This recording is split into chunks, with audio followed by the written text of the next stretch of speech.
OK, first, I want your calls on this. Should Brits be prioritised for social housing? 0207 862 2222 is the number to give us a ring. Labour's Deputy Leader and Housing Secretary Angela Rayner has dropped plans to limit social housing applications to long-term British residents.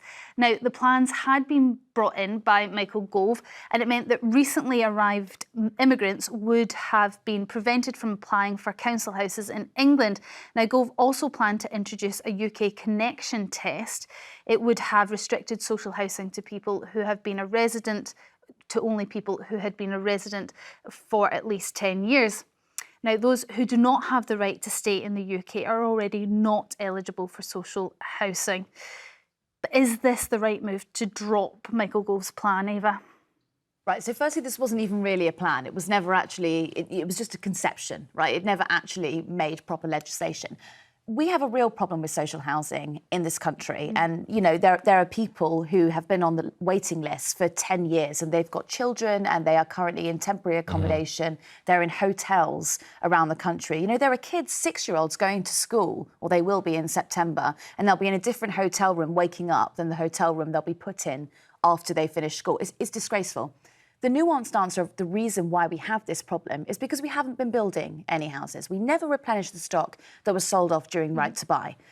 It's a lot easier, and it makes a better slogan, it makes a better newspaper headline, to start looking for groups of people to blame. It's easier to say that because we've got high numbers of immigration, that's the reason that British nationals can't get onto the list. Michael Gove's plan was to limit that tenure, so you had to be here for around a decade before you would be eligible for social housing.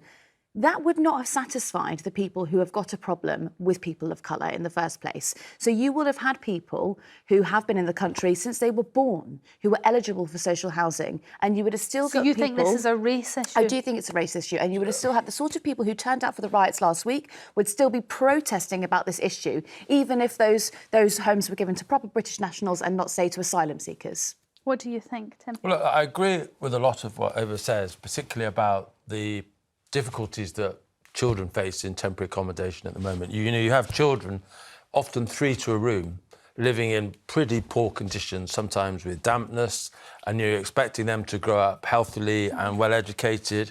It's very hard. And I'm afraid it is a real issue if those families, if we see people, you know, coming in seeking asylum, a lot of them will be illegal migrants after the system assesses their applications, you know, living in hotels, much better conditions than those people in temporary accommodation. So there is an inequality there. Now, how do you solve it? I largely actually agree that the main thing we do need to do is we need to build more social housing. That is absolutely true. You look at the post-war figure about housing construction. Private sector building is more or less steady. What has fallen away is social housing. So we do need to build more social housing. That is the long-term solution. I agree with that. But we have this immediate challenge. And the immediate challenge is a lot of British people who've been here a long time see people, in their view, jumping the queue. And so there was a validity to what Michael Gove was doing. You know, we can't help all the people in the world equally. It would be lovely if we could wave a magic wand and do that, but we can't. And I think the Michael Gove policy of looking at ways of giving people who have been a long time, particularly those with children, within temporary accommodation that isn't serving their needs, was valid. And I think Angela Rayner has made a mistake in ditching that policy. Well, it's interesting because when you look at the people that are getting given council houses, I believe 9 in 10 of them are British. They are British nationals, and only 10% rather, are not. So the favour is already stacked. It's already stacked in the favour of Brits. So why would you need a policy like this? Still, 1 in 10 is still an awful lot of people. And that's just social housing. Then you have all the other forms of accommodation that are provided by the state, including the hotels that have been so much in the news recently. You know, Britain should be a welcoming country to people fleeing persecution. We should restate our commitment to 0.7% of our GDP going to foreign aid to help people overseas in territories where life is difficult. But the first priority of the British government should be to people who've been here as long-term residents. They deserve a special care.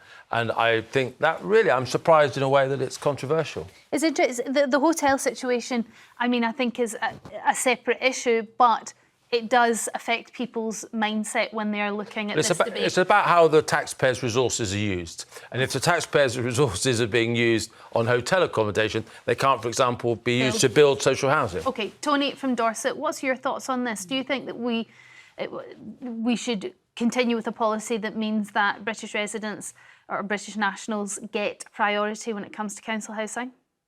Yes, certainly. I've got 4 daughters who've never been able to get onto social housing, and it's terrible that we've lived here all our lives and we're proudly British. How old are your daughters?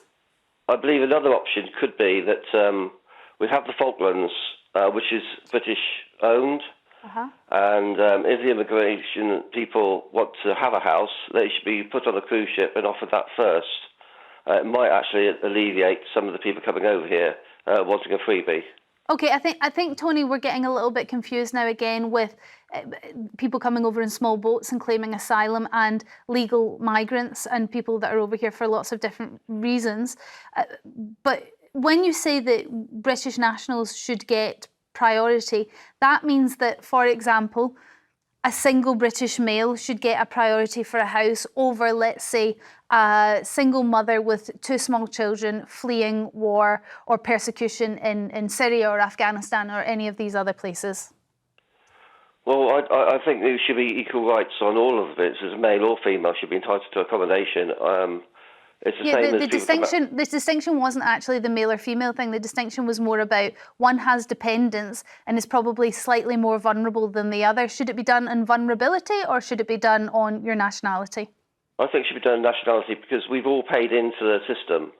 Well, not everybody's paid into the system. Well, majority of people have paid in and they can't get housing yet. For example, in Yeovil a few years ago, houses were allocated just for the Syrians to come across. Yet people in Yeovil couldn't get housing. I don't know that specific story, Tony, but when you look at the stats, 90% of council houses are being handed out to British people. So the favour is very much, the odds are stacked very much in favour of Brits still, but that's not good enough.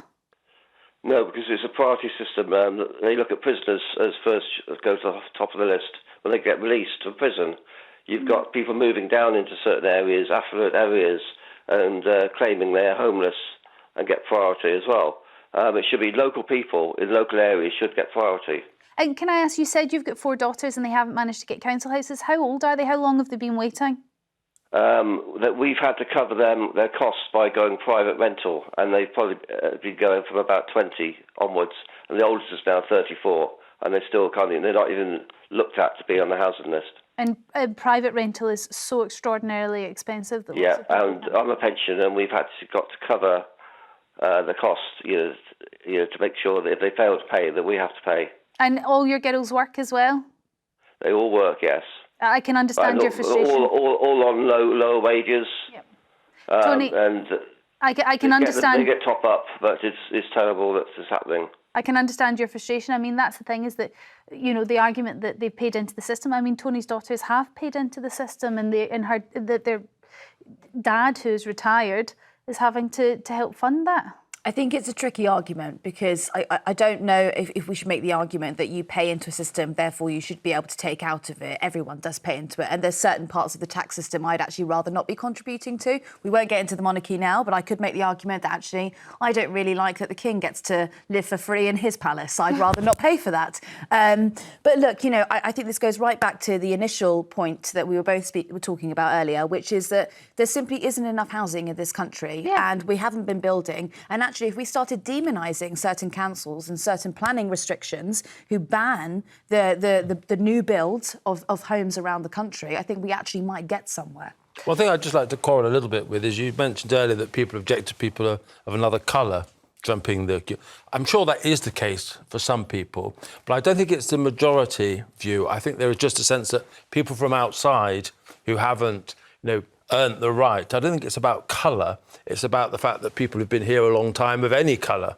And I think if you look at the opinion polling, black people, Asian people in Britain, they feel largely the same as white people about jumping the queue. So I think it's dangerous to bring colour into this. I think it's more about residency and the headlines that do bring it in.